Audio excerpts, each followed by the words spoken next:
In this video, I'm going to be teaching you the basic model that I use to teach martial arts to my students.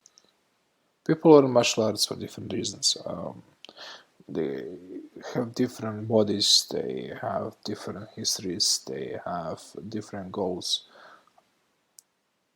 In your class, nobody is going to be the same as everybody else, and that's something that makes teaching interesting but also very challenging.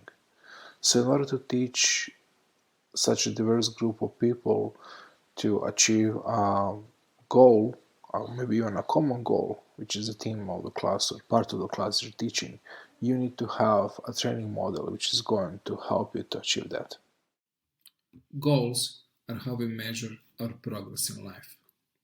Whether you want to run a 5-kilometer race or lift 200 kilos in a deadlift, goals are how we measure progress. Goals are important in martial arts. What do you want to achieve? Why are we doing this? What is the desired end result? Therefore, any training methodology has to be based on goals and be goal driven as the ultimate arbiter of the result of the training. The basic framework that I use to teach martial arts is composed of three phases: learn, stress, and assess. In the learn phase, the student is introduced to the technique, attribute, or principle which is going to help them to achieve their goal. They practice it and being corrected by the instructor. In the stress phase, the student is required to perform the learned technique in an environment as close as possible to the environment he is going to be required to perform the technique in real life. Considerations have to be made for safety and security of all involved, both the student, the partner, and the environment. In the assess phase, the student is asked to assess his performance during the stress phase, to recognize things that were good, things that were done correctly, things that worked, and to recognize things that didn't work, and to understand why they did not work. The instructor here helps him using the Socratic method to find the answers, find the problems. This insight is taken into the next learn phase, where the student is adapting his drilling, adapting his exercising of the technique, the principle, or the attribute in order to improve his next performance on the stress phase. The entire circle is repeated as many times as needed in order to achieve the goal. Let's go into details about the three phases and what are the kind of important elements that I focus on when teaching on them. In the learning phase, what is important is generally to focus on three things. First one is the goal. You need to clearly and concisely explain what is the goal of the technique, the attribute, or the principle people are learning, and why that is important. This goal has to be repeated because, at least in my experience, you're dealing with people who are coming to classes after work, during the weekend. They have spent their mental energy. They are tired, their brains are tired, so they can retain and remember information harder. The second element is that you need to build a skill from ground up. Regardless of how many times somebody learns something from you, memory is fallible. People forget things.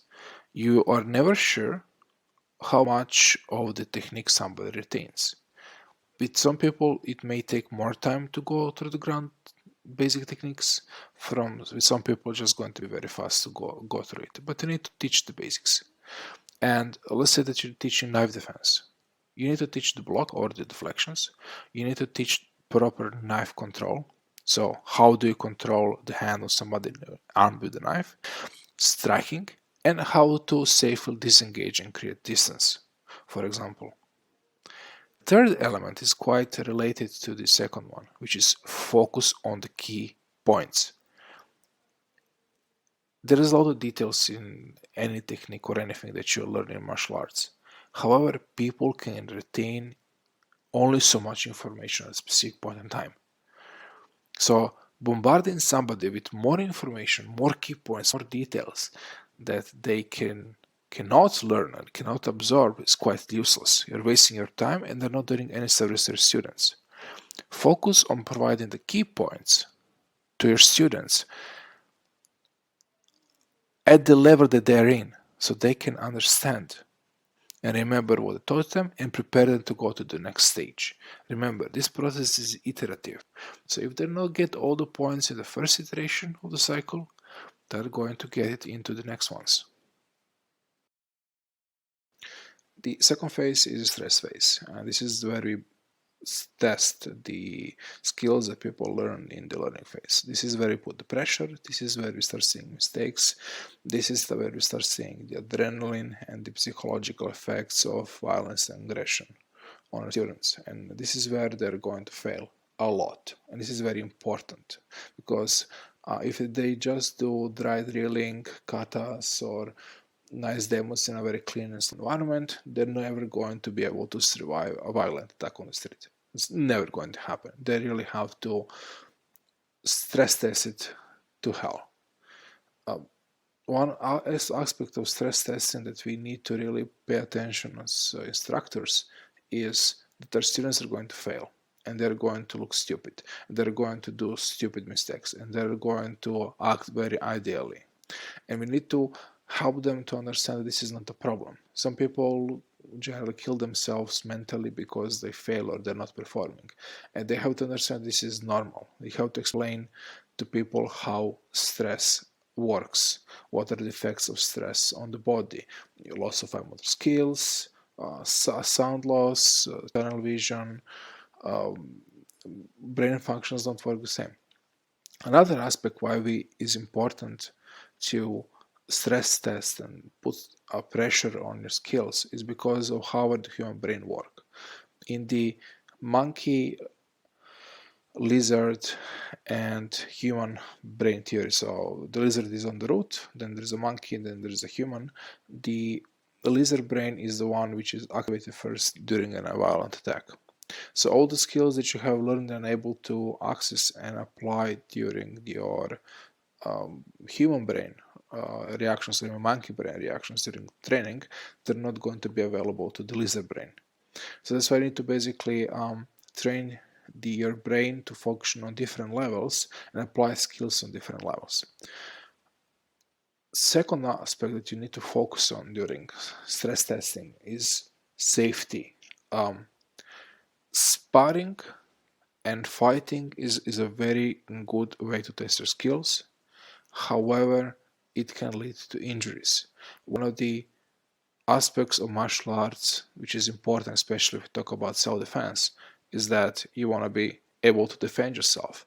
If you exit a class being injured, well, fuck, you failed. You failed on a basic level because you need to be first healthy for you to be able to defend yourself. If you're injured, you're fucked. You really cannot defend yourself properly.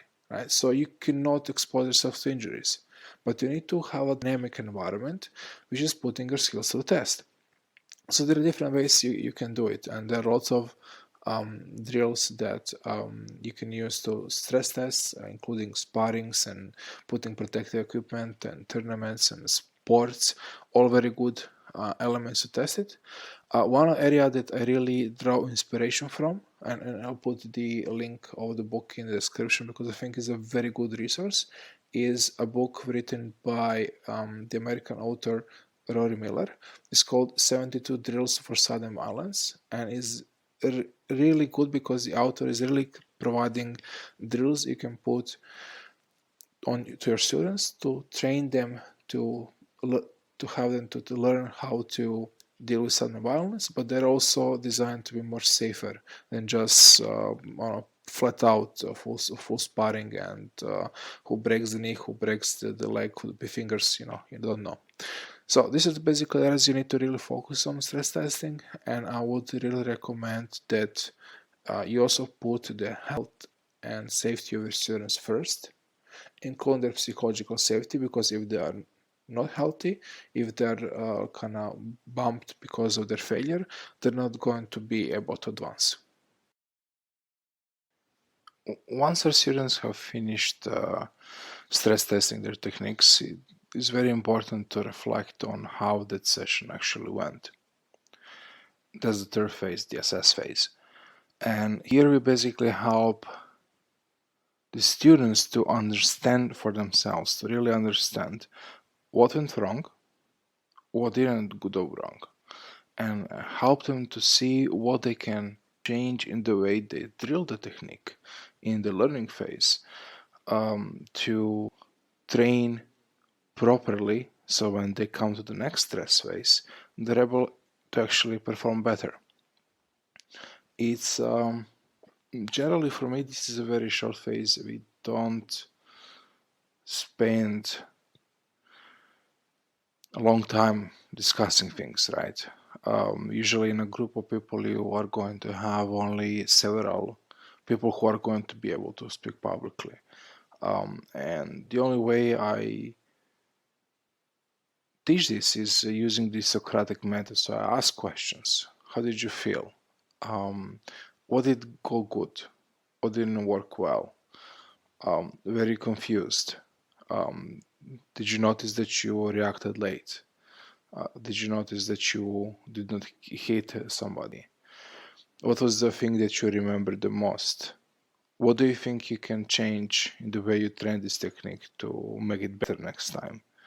And so forth. The idea is not for you to speak that much as an instructor, but to ask questions of your students so they can come to the answers themselves. And that's very important because people need to internalize their learning. In the end, the goal is not that they come to your class and learn stuff there, is that they take the learnings and apply them in their real life, and they're able to learn and teach themselves the stuff that they need to know. And after the assess phase, you basically go again into the learning phase. You have them drilling slowly, correct them, stress test, then assess again, and so forth until they have learned, mastered, or you're ready to move on to the next topic. I hope you enjoyed this video. It took me some time to make it, and it's something that I wanted to make for a long time. This is how I teach. This is how I teach HEMA. This is how I teach hard maga. This is the principle that apply to all the classes or seminars that I organize. I hope you find it useful. Please let me know what you think about it in the comments. If you like my content, please like and subscribe to get notified about new videos, and enjoy your day.